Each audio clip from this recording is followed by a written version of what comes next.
So July 29th is Timothy Amundsen's birthday. It's also the day that Keith Bella passed away, which I'm doing Decode for Sloan Bella. This is part three. She's a psychic, she already knows. But I'm like, sometimes when it's someone close to your family, it's hard to go and astral and kick butt because your emotions are there. But my emotions are there, but I'm like really on their butts. I only say that because when I looked up this guy, he reminded me of this guy, Keith Bella, that's a master hairstylist. They have the same type of look. Like the lids are folded down. They have those eyes, similar. Like if spirits were to jump out of someone's body and they were astral remote viewing, just similar. Or they may have similar birthdays. Because when I pulled up Keith Bella, that picture came up, and I was like, "That's not her son, unless he looks totally different."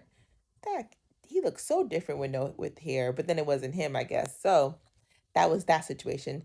So your son passed away July 30th. It says right here on a motorcycle accident. Here it says July 29th. So the other guy's birthday was July 29th. So that's one part I found interesting about when I Googled what's going on. So the next part is with Shonda Schreier. Like I said, you remind me of Bonnie from How to Get Away with Murder. And the creator of that show is named Shonda too. So it's just alignment. I'm sure you're familiar with the story of Shonda Schreier. So she would actually lived in Kentucky at some time.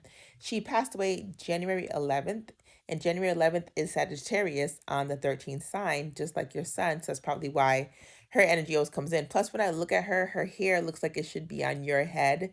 And then in the video, you mentioned you had a lot of hair before. So I don't know how it was, but she just reminds me of you. I feel like they was coming for you on such a level that it ended up backfiring because they were doing some really weird witchcrafty type of stuff in their whatever they did to her. It was really bad, and it reminded me of like if they were hunting her, and when she passed away and things like that.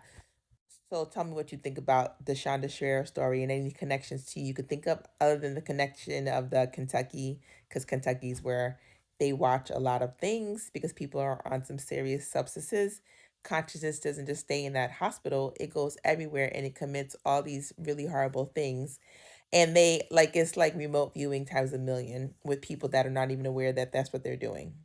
Like when people do this, sometimes people are MK from the beginning. Like you're born in a family, it's a struggle, it's hard. A lot of things is your spirit keeps you up, even if you've been through trials and tribulations, like we all been through them, but we still keep a smile on our face and keep it moving. Some people actually just go witch hunting. So when I think Sagittarius, I think of Hunger Game Mockingjay.